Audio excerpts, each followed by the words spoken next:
ಈಗ ನಾವು ಫ್ಯೂಸ್ ಅಂದರೆ ಏನು, ಓವರ್ಲೋಡಿಂಗ್ ಅಂದರೆ ಏನು, ಹಾಗೂ ಶಾರ್ಟ್ ಸರ್ಕ್ಯೂಟ್ ಅಂತ ಕರಿತೀವಲ್ಲ ಹಾಗಂದ್ರೆ ಏನು ಅನ್ನೋದನ್ನು ಪ್ರಯೋಗ ಮಾಡ್ತಾ ಮಾಡ್ತಾ ತಿಳ್ಕೊಳ್ಳೋಣ. ನೀವು ಈ ಪ್ರಯೋಗದ ಅಂತ್ಯಕ್ಕೆ ಫ್ಯೂಸ್ ಬಳಸೋದ್ರಿಂದ ಆಗುವಂತಹ ಉಪಯೋಗಗಳೇನೇನು, ನಾವು ಯಾತಕ್ಕೆ ನಾವು ದಿನನಿತ್ಯದಲ್ಲಿ ಬಳಸ್ತೀವಲ್ಲ ನಮ್ಮ ಮನೆಯಲ್ಲೆಲ್ಲ ಮಂಡಲಗಳು, ವಿದ್ಯುತ್ ಮಂಡಲಗಳು, ಅದರಲ್ಲಿ ಫ್ಯೂಸನ್ನು ಯಾಕೆ ಬಳಸಬೇಕು ಅನ್ನೋದನ್ನು ನೀವೇ ತಿಳ್ಕೊಳ್ತಾ ಹೋಗ್ತೀರಾ. ಈ ಪ್ರಯೋಗಕ್ಕೆ ನಾವೊಂದು ಮಾದರಿಯನ್ನು ತಯಾರು ಮಾಡಿಟ್ಟಿದ್ದೇವೆ. ಇಲ್ಲಿ ಈ ಮಾದರಿಗೆ ವಿದ್ಯುತ್ ಪ್ರವಾಹವನ್ನು ಹರಿಸಲಿಕ್ಕೋಸ್ಕರವಾಗಿ ಒಂದು ಸ್ಟೆಪ್ ಡೌನ್ ಟ್ರಾನ್ಸ್ಫಾರ್ಮರ್ನ ಬಳಸ್ಕೊಂಡಿದ್ದೀವಿ. ಅಲ್ಲಿ 0 ಇಂದ 24 ವೋಲ್ಟ್ಗಳವರೆಗೂ ಕೊಡುವಂತಹ ಒಂದು ಸ್ಟೆಪ್ ಡೌನ್ ಟ್ರಾನ್ಸ್ಫಾರ್ಮರ್ ಇಲ್ಲಿದೆ. ಮೊದಲನೇದಾಗಿ ಈ ಮಾದರಿಯ ಪರಿಚಯವನ್ನು ನಾನು ನಿಮಗೆ ಮಾಡಿಕೊಡ್ತೇನೆ ನೋಡಿ. ಅದನ್ನು ತಿಳ್ಕೊಳ್ಳೋದಕ್ಕಿಂತ ಮುಂಚಿತವಾಗಿ ಇಲ್ಲಿ ತಾಮ್ರದ ತಂತಿಗಳನ್ನು ಹಾಕಿದ್ದೇವೆ. ಅದನ್ನು ನೀವು ಸ್ವಲ್ಪ ಗಮನಿಸಬೇಕಾಗತ್ತೆ. ಇಲ್ಲಿ ನೋಡಿ, ಸುಮಾರು 20 ಗೇಜು, 23 ಗೇಜು ಹಾಗೂ 19, 17, 14 ಇವೆಲ್ಲ ಇಲ್ಲಿ ಜೋಡಿಸಿಟ್ಟಿದ್ದೇವೆ. ಅದು ತಡೆಯತಕ್ಕಂತಹ ವಿದ್ಯುತ್ ಪ್ರವಾಹ ಅಂದರೆ ಎಷ್ಟೆಷ್ಟು ತನ್ನ ಮೂಲಕ ವಿದ್ಯುತ್ ಪ್ರವಾಹವನ್ನು ಹರಿಕೊಡೋದಕ್ಕೆ ತಯಾರಿದೆ ಅನ್ನುವಂಥದ್ದನ್ನು ಇಲ್ಲಿ ಸೂಚಿಸ್ಬಿಟ್ಟಿದ್ದೇವೆ. 0.5, 1, 2, 3, 5 ಹಾಗೂ 10. ಈ ಕೊನೆಯ ತಂತಿ ಸುಮಾರು 10 ಆಂಪಿನಷ್ಟು ವಿದ್ಯುತ್ ಪ್ರವಾಹವನ್ನು ತನ್ನ ಮೂಲಕ ಹರಿಯಕೊಡುತ್ತೆ. ಅದಕ್ಕಿಂತಲೂ ಹೆಚ್ಚಾದರೆ ಅದು ತಡ್ಕೊಳ್ಳುವಂಥ ಶಕ್ತಿ ಅದಕ್ಕೆ ಇರೋದಿಲ್ಲ. ಸೊ ಆ ಪರಿಚಯದ ನಂತರ ನೋಡಿ, ಇಲ್ಲಿ ಈ ಮಾದರಿಯಲ್ಲಿ 2 ಮಂಡಲಗಳನ್ನು ನಾವು ರಚಿಸಿದ್ದೇವೆ. ಮೊದಲನೇದಾಗಿ ಈ ಕಡೆ ಈ ಅರ್ಧ ಭಾಗದಲ್ಲಿ ಇದು ಸಂಪೂರ್ಣವಾಗಿ ಲೈಟಿಂಗ್ ಸರ್ಕ್ಯೂಟ್ ಇದೆ, ಇಲ್ಲಿ ಹೀಟಿಂಗ್ ಸರ್ಕ್ಯೂಟ್ ಇದೆ. ಎರಡನೇದಾಗಿ ಇಲ್ಲಿ ನಾವು ನೋಡಿ, ಇಲ್ಲಿ ತಂತಿಯನ್ನು ಗಮನಿಸಿ, ಇದು 5 ಆಂಪ್ಗಳ ತಂತಿ ನೋಡಿ, ಇಲ್ಲಿದೆ 5 ಆಂಪ್ಗಳ ತಂತಿ. ಇದನ್ನೇ ಇಲ್ಲಿ ನಾವು ಬಿಡಿಸಿರೋದು. ಅದನ್ನೇ 2 ಮಾಡಿ ಇಲ್ಲಿ ಹಾಕಿದ್ದೇವೆ. ಅಂದರೆ ಇದು 10 ಆಂಪ್ಗಳನ್ನು ತಡೆಯುತ್ತೆ. ಯಾಕೆ ಇದ್ರ 2ರಷ್ಟು ಇದೆಯಲ್ಲ, ಹಾಗಾಗಿ ಇದು 10 ಆಂಪ್ಗಳನ್ನು ತಡೆಯುತ್ತೆ. ಇಲ್ಲಿ 6 ಬಲ್ಪ್ಗಳನ್ನು ಬಳಸಿದ್ದೇವೆ. ಈ 6 ಬಲ್ಪ್ಗಳನ್ನು ಸಮಾನಾಂತರ ಜೋಡಣೆಯಲ್ಲಿ ಜೋಡಿಸಿ ಒಂದು ಆಮ್ಮೀಟರನ್ನು, ಅಂದರೆ ವಿದ್ಯುತ್ ಪ್ರವಾಹ ಎಷ್ಟು ಹರಿತಾ ಇದೆ ಆ ಒಂದು ಮಂಡಲದಲ್ಲಿ ಅನ್ನೋದನ್ನು ಸೂಚಿಸುವಂತಹ ಒಂದು ಮೀಟರ್ ಇದೆ, ಅದಕ್ಕೆ ಆಮ್ಮೀಟರ್ ಅಂತ ಕರಿತೀವಿ. ಅದನ್ನು ಇಲ್ಲಿ ಸರಣಿ ಜೋಡಣೆಯಲ್ಲಿ ಜೋಡಿಸ್ಬಿಟ್ಟು ನಾವು ಮಂಡಲವನ್ನು ಪೂರ್ಣಗೊಳಿಸಿದ್ದೇವೆ. ನೋಡಿ, ಈಗ ನಾನು ವಿದ್ಯುತ್ ಪ್ರವಾಹವನ್ನು ಕೊಡ್ತಾ ಇದ್ದೇನೆ. ಮೊದಲನೇದಾಗಿ 1ನೇ ಬಲ್ಪನ್ನು ಹಾಕ್ತಾ ಇದ್ದೇನೆ. ಈಗ ಈ ಬಲ್ಪು ಸರಿಸುಮಾರು 1 ಆಂಪಿನಷ್ಟು ಕರೆಂಟನ್ನು ತೆಗೆದುಕೊಳ್ತಾ ಇದೆ. ಮತ್ತೊಂದು ಬಲ್ಪನ್ನು ಹಾಕ್ತಾನೆ, ಇದು 2 ಆಂಪಿನಷ್ಟು, 2 ಸೇರಿ 2 ಆಂಪಿನಷ್ಟು ತೆಗೆದುಕೊಳ್ತಾ ಇದೆ.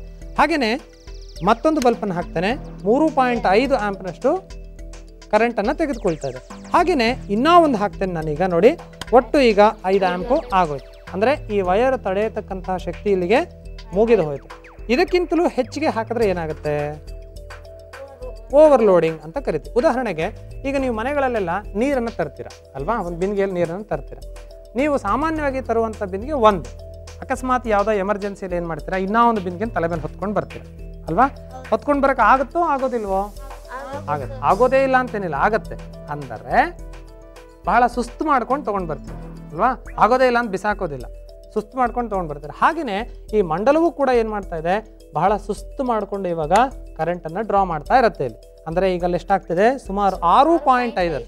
ಇದರ ಶಕ್ತಿ ಇರುವುದೇ 5 ಆಂಪ್ಗಳಷ್ಟು, ಆದರೆ ಅಲ್ಲೇನಾಗ್ತಿದೆ ಈಗ 6.5 ಅಷ್ಟು ವಿದ್ಯುತ್ ಪ್ರವಾಹ ಹರಿತಾ ಇದೆ ಅಲ್ವಾ. ಈಗ ಆಲ್ರೆಡಿ ಅದು ಓವರ್ಲೋಡಿಂಗ್ ಆಗೋಗಿದೆ ಅಲ್ವಾ. ಮತ್ತೊಂದು ನಾನು ಬಲ್ಪನ್ನೇನಾದರೂ ಉರಿಸಿದರೆ ಏನಾಗುತ್ತೆ, ಇಲ್ಲಿ ಯಾರಾದರೂ ಒಂದು ಸ್ವಲ್ಪ ಮುಟ್ಟು ನೋಡಿ ಹೇಗಾಗ್ತಿದೆ ಅಂತ. ತಂತಿ ಈಗಾಗಲೇ ಶಾಖವನ್ನು ಪಡ್ಕೊಳ್ತಾ ಇದೆ ಅಲ್ವಾ. ಅಂದರೆ ಅದ್ರ ಮೇಲೆ ಇರುವಂಥ ಲ್ಯಾಮಿನೇಷನ್ ಎಲ್ಲ ಸುಡೋದಕ್ಕೆ ಪ್ರಾರಂಭ ಆಗುತ್ತೆ ಅಲ್ವಾ. ಇನ್ನೂ ಸ್ವಲ್ಪ ಹೊತ್ತು ಹಾಗೆ ಬಿಟ್ರೇನೆ ಸರಿ. ನಾನೇನು ಮಾಡ್ತೀನಿ, ಅಷ್ಟರ ಮಧ್ಯದಲ್ಲಿ ಇನ್ನೂ ಒಂದು ಬಲ್ಪನ್ನು ಹಾಕ್ತೇನೆ. ಹಾಕಿದಾಗ ಏನಾಗುತ್ತೆ ಅಂತ ಒಂದು ಸ್ವಲ್ಪ ಗಮನಿಸಿ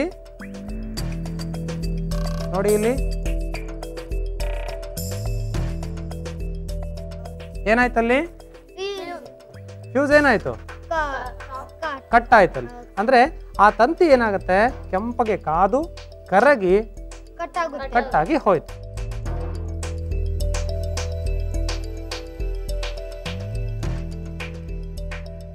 ಯಾಕೆ ಹಾಗಾಯ್ತು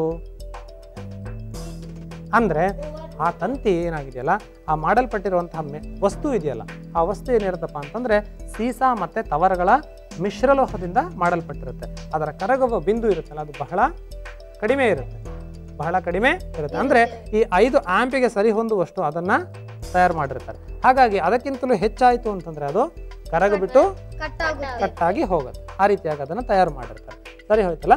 ಸೊ ಈಗ ಓವರ್ಲೋಡ್ ಆದಾಗ ಅಂದರೆ ವಿದ್ಯುತ್ತಿನಿಂದ ಆಗತಕ್ಕಂಥ ಅಪಘಾತಗಳನ್ನು ತಪ್ಪಿಸೋದಕ್ಕೆ ನಾವೇನು ಮಾಡಿರ್ತೀವಿ, ಫ್ಯೂಸನ್ನು ಹಾಕಿರ್ತೀವಿ.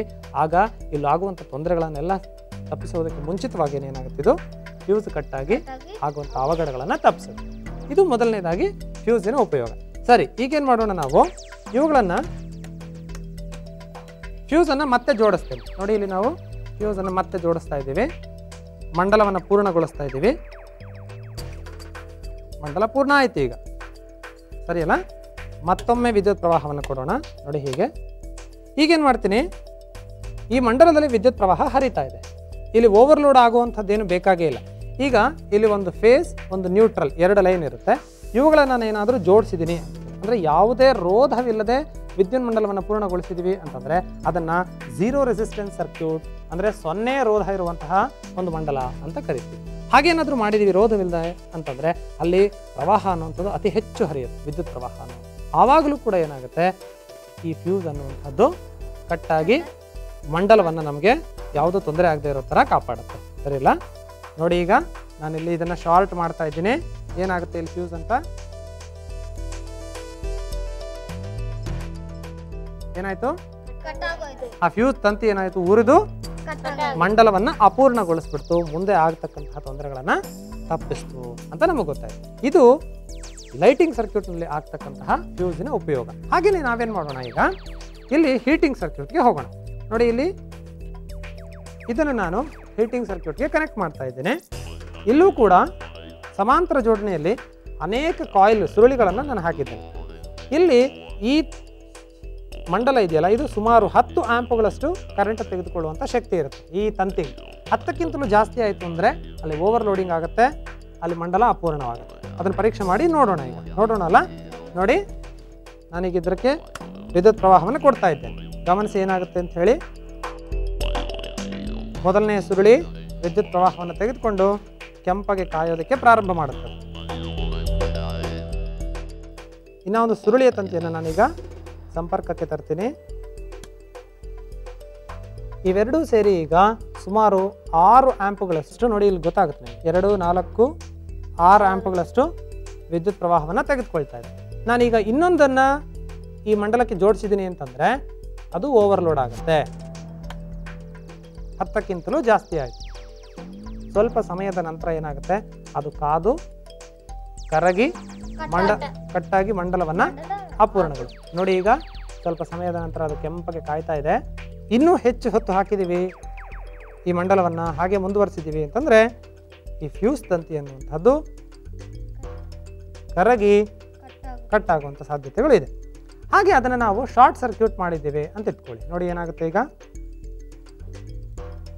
ಏನಾಯಿತು, ಕೆಂಪಗೆ ಕಾದು ಕರಗಿ ಆ ಮಂಡಲವನ್ನು ಅಪೂರ್ಣಗೊಳಿಸಿ ಇಲ್ಲಿ ಮುಂದೆ ಆಗಬಹುದಾದಂತಹ ಅನಾಹುತ ಇತ್ತಲ್ಲ ಅದನ್ನು ತಪ್ಪಿಸಿ ಫ್ಯೂಸ್ ನಮಗೆ ಉಪಕಾರಿಯಾಗಿದೆ.